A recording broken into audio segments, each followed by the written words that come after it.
And over 85% of Canada-US trade continues to be tariff-free in both directions. Well, the Liberal Party and their bought and paid for media arm are now going to try to convince Canadians that it never was a situation of elbows up, that it was always just fine. And the fact that Mark Carney can't get Donald Trump to take his phone calls is no big deal at all. Welcome back to the Canadian Shield. My name is Sterling.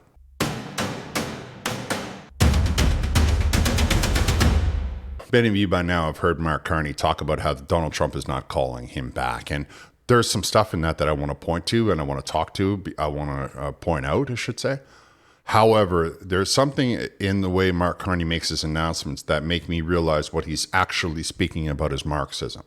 Now, before I get into that, I just want to point out something. In 1930s Germany and 1940s Germany, there was a political party, and one of the things they did successfully was they took business and government and tied them together. It's probably the single largest example of it actually happening. We can point to the similarities. We can point to Mark Carney's book Values, and we can see all of it. Now, they don't want to use that particular example because they don't want you to believe or realize the difference that between what the stories tell you, the histories tell you, and what the reality of the history was. However, Mark Carney's own words tell me that what we're talking about is the same system, which for the purposes of this video, we will refer to as Marxism because they're all rooted in the same. They're all rooted in Marxism. Tying business and government together is a core tenet of that particular ideology or political strain, depending on which terminology you prefer to use. Before we get into it, though, I want to show you how not only is Mark Carney on the one hand trying to tell people that it's no big deal that he's not talking to Donald Trump, but on the other hand, he's trying to send a message through the press that don't worry, Mr. Trump, we are doing exactly whatever it is you want us to do. Hi, Prime Minister Carney. Brady Strachan, CBC Kelowna. Have you spoken to Donald Trump in recent days, and will you retaliate with more counter tariffs, including on American steel, or countermeasures or lift countermeasures already in place? Thank you for the question. I haven't spoken to the president in recent days. We'll speak when it makes sense. I would add one other thing, which I think is it's relevant. I know it's relevant for Canada, but I would submit that it's very relevant for the United States. We've also put in place the toughest measures against foreign steel that could be dumped into Canada or transshipped through Canada to other markets. So again, I just wrap that into the broader discussion.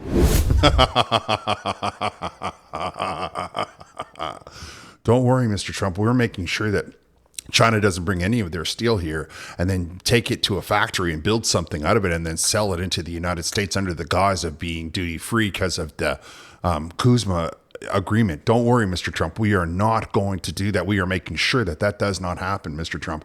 We are absolutely 100% making sure that no other country is coming here with their product and making and manufacturing something and then selling it into the United States tariff-free.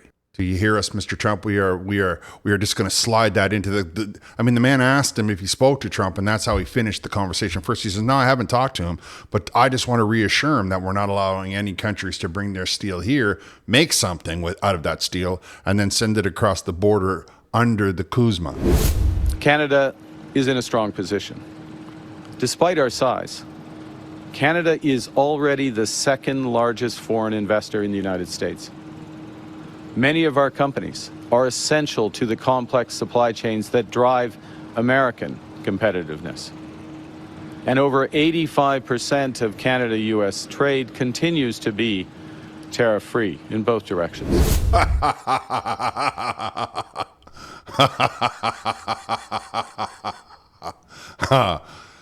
Oh my. So I know he believes that he said something poignant. He was like, no, don't worry about it. We are already, despite our size. So right away, he calls us small.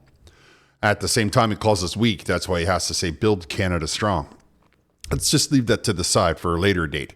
This one, I just want to point out how he said, oh, no, we're an integral part of the United States economy. We got all kinds of people down there from Canada that have money in there, and we're helping the economy. And don't worry about anything that we are manufacturing still in Canada is, 85% of it is tariff free. And so in my head, I'm like, okay, so when Trump said we're like the 51st state, he was actually just meaning economically, we are tied to the Americans to the point where we help them out like the 51st state. And you, Mark Carney, when you said that you were going to be able to straighten them out, when you told the Canadian voting population and the public at large that you were going to go in elbows up and you were going to put Donald Trump in his place and you were going to make the Americans realize that it was a horrible decision for them to take this tact with not only Canada but the entire world. Well, you just ignored telling people that 85% of what we send down there is tariff-free anyway. And we have so many industries down there that it's not a big deal. I'm going to play a clip of what indicates to me that Mark Carney has gone full-blown Marxist and how he believes that the state should be in control of all of the information that you digest. One of the roles of CBC Radio Canada is to provide unbiased, immediate, local information, particularly in terms of in situations such as you're referring to. And that's one of the reasons why we've made the commitment to invest and reinforce and actually change the governance of CBC Radio Can to ensure that they are providing those essential services. Well, he was asked by a reporter if he's going to overturn Bill C-18 so that they can report on Facebook about the particular forest fires, and Facebook will be able to carry the news without having to fear of having a penalty and fear of having to pay for that. And he said, don't worry about it. We got CBC all over that. We're going to tell you right now that it doesn't matter what your job is. It doesn't matter what your career is. It doesn't matter what you have to say. And it doesn't matter who wants to hear what you have to say. If you want to know about anything in this country, you have to listen to the CBC, and that's it, and that's all. I mean, you heard him. Those are his own words. And now he's trying to make you believe that he's changing. It's one of the most toxic workplaces in the history of Canada. They have a room designed for people to go and just have a breakdown in it. All of their personalities are quitting left, right, and center, and it easily, I mean, outside of Quebec, nobody listens to it anyway. And yet you want me to believe that somehow all of these people are lining up to hear about the particular forest fires of the CBC. What I really need you to understand, though, Mr. Carney, is that you're taking the choice away from anybody else. People have the right to choose in a democracy, in a constitutional monarchy. People have the right to choose in a system that is not governed by the tenements of Marxism, that is not governed by the state-controlled media, like some sort of dystopian nightmare, like some sort of Marxist country where they only control what they have to say and who they have to say it. And you saying that's why we're giving them money does not help your situation at all. We can see now that even though Mark Carney's decisions or the Liberal Party's decisions on Bill C-18 is harming the impact not only of people that want to listen to the particular reporter in their particular region, but Mark Carney doesn't care. He just wants you to go over to the CBC. Then he makes Google put CBC at the top of every search, and then they say, oh, we have traffic. That's another, I'm going to be covering that because that's a real violation of our freedom of speech. It's a real violation of our freedom of choice. It's a real violation of our freedoms. And it's exactly the kind of thing that a Marxist government does. Because they're afraid you might have your own opinion, don't you see? It's not about what's good for you. It's fear. It's fear that you might decide for yourself. But right now, I just want to show you his own words pointed out, and I will be revisiting this subject because I guess it's time. The first pillar is to give our companies that need liquidity, that liquidity in order to address immediate pressures. To do so, we'll provide up to $700 million in loan guarantees. Liquidity for loan guarantees means you and I, the Canadian population, is going to stand surety for those loans. They're going to go to a bank, any bank they want, borrow money, and Canada will stand surety for it. So if I understand you correctly, Mr. Carney, here's a business that loses one customer, the United States, and is no longer viable. And you think the best way to help the Canadian population and to fix the economy is to loan them a bunch of money, even though they have no customer to send that product to. You see, then he goes to them later. He says, well, you don't have any money and you're coming to me for bailouts, so we stood surety for those loans. We'll pay those loans off, and by we I mean he'll say Canada, but of course it's me and you. It's not coming out of his pocket. And then you will do whatever we say. Second, to make the softwood lumber industry more competitive for the long term, we will provide an additional $500 million, largely in grants and contributions to supercharge new product development and new market diversification. Products such as reinforced timber and low-carbon wood fiber-based insulation materials that are used in prefabricated and modular housing. Prefabricated and modular housing, we're back to this high density stuff, and he wants to give people $500 million in grants. So what he's going to say is you make this and I'll give you money. If you don't make this, I'm not giving you any money, but it's not your money. And all of you out there right now that are on the socialist bandwagon telling yourself that this is how socialism works, I would point out something, that Mark Carney gets paid a considerable amount more money than you, so how's that socialism? And how come he's the only one making these decisions? That's not socialism either. Because this is a bad decision. This is a bad business idea. This is a bad development idea. I mean, there's 100 places I can look and tell you that modular housing is not going to work. But if it's going to work, if he's so sure of it, what I would like him to do is make a budget for Sussex, 24 Sussex Drive, the house that even Justin Trudeau wouldn't live in because it's got all kinds of problems with it. We'll bulldoze that sucker into the ground and we'll use modular housing to build a new one. Put your money where your mouth is, Mr. Carney. Third, we will be our own best customer by relying more on Canadian lumber, Canadian softwood for Canadian projects. To help realize that potential, this fall, we will launch Build Canada Homes. Build Canada Homes will start by getting the government back in the business of building deeply affordable homes, and in the process, catalyze a new housing industry using Canadian technology, Canadian lumber, and Canadian workers. Core to Build Canada's Homes mandate will be to provide up to $25 billion in financing to innovative private sector home builders in Canada. For the deeply affordable homes that we finance and build, Build Canada Homes will catalyze bulk orders of off-site construction of prefabricated and modular homes, specifying the use of Canadian technologies and resources. So what he just said there was he's going to take Canadian taxpayers' money, he's going to take money that this country earns, and he's going to give it to his friends to build houses in bulk. And if you're in a region of the country that doesn't have any housing, that needs housing, well, all you have to do is beg Mark Carney for a house, and he'll send you a truckload of them, maybe. Because the men in your area are not going to be working. The men in your area are not going to be allowed to cut down a tree. The men in your area are not going to be allowed to build a house. The men in your area are not going to be allowed to build a framing wall. You have to buy only what Canada housing thing there makes you buy. You have to buy only what Mark Carney says. Just like every Marxist centralist government in the history of mankind. You have to buy whatever we say or else. If you don't buy whatever we say, then we're not going to give you anything. We're going to take the Canadian taxpayers' dollars, and we're going to take the vote of people who thought that they were voting for something that was going to improve their situation, and in reality, it's making everything worse. And I'm announcing it to you right to your face, and I'm going to take $25 billion, I'm going to give it to my closest friends, and then I'm going to give them the right to build only houses because I got Doug Ford in my back pocket. I got David Evie in my front pocket. I got all of the Maritimes in my front pocket. So I got all of the government in my pocket except for perhaps Alberta, Saskatchewan, and Manitoba. So I'm going to do it, and nothing you can say about it because you elected those people, and those people now do whatever I say. And that's how it starts, everybody. And you heard him right there. He's going to take $25 billion and put the government into building houses. Because when I think about the government taking care of stuff, what I think is, oh yeah, that always runs smoothly and efficiently.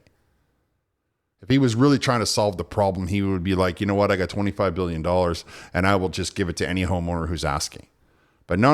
It's all about modular housing and central control and control. Control what walls are made. Control what type of building is made. Control where it goes. Control what city gets them. Control. Liberal in name only. I mean, somebody tell me in there where there's liberty, please, because I don't see it. And of course, The impact of Build Canada Homes can be and is being reinforced by provincial initiatives, including the modernization of building code regulations by British Columbia, Ontario, and Quebec. As an example, again, here in BC, the increase in the size of buildings that can be constructed using encapsulated mass timber from 12 to 18 stories. So you heard him. Doug Ford, Premier Legault, and David Eby are all in his pocket.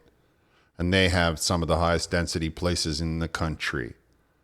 They are all working for Mark Carney's vision of dystopian nightmare that he wrote in his book Values. High density, high density, high density, high density, high density. You don't get to choose to have a house to live in. He wants you to live in a tiny little cubicle for you. And like, if you look at anybody in any of these central countries, you don't get to move whenever you want. You stay there. That's it. That's all. That's it.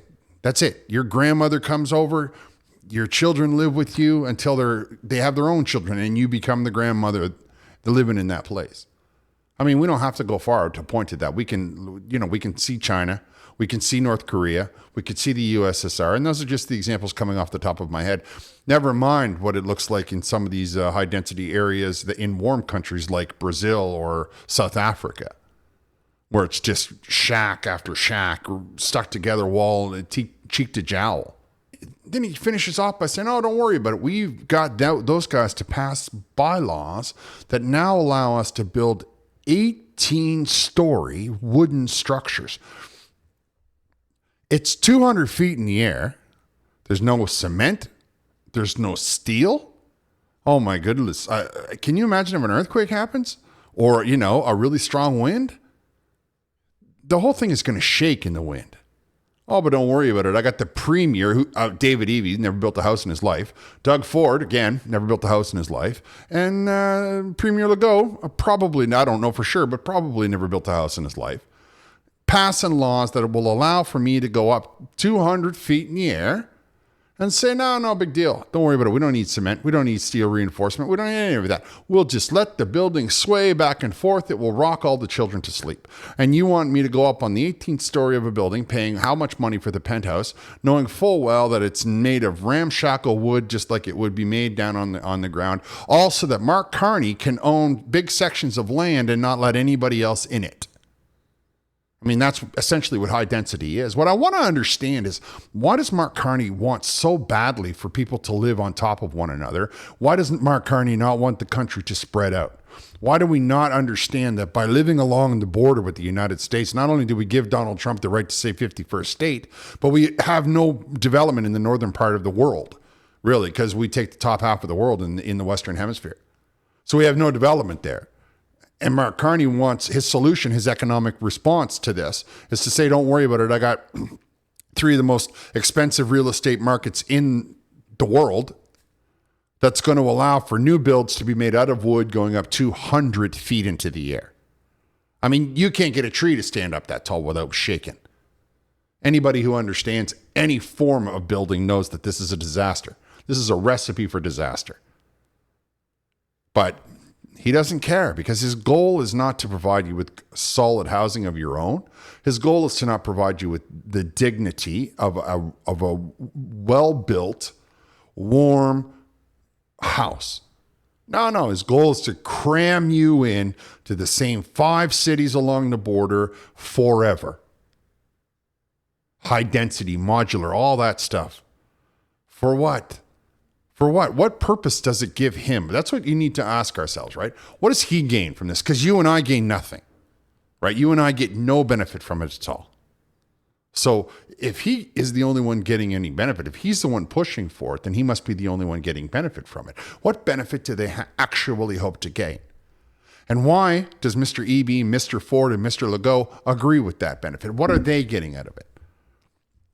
Personally, I believe that we should be looking after the masses, not the little elite people that have 1 or 2 in the whole wide world. No. We need to be looking after the bulk of people in this country. We need to be looking after the bulk of people in this world.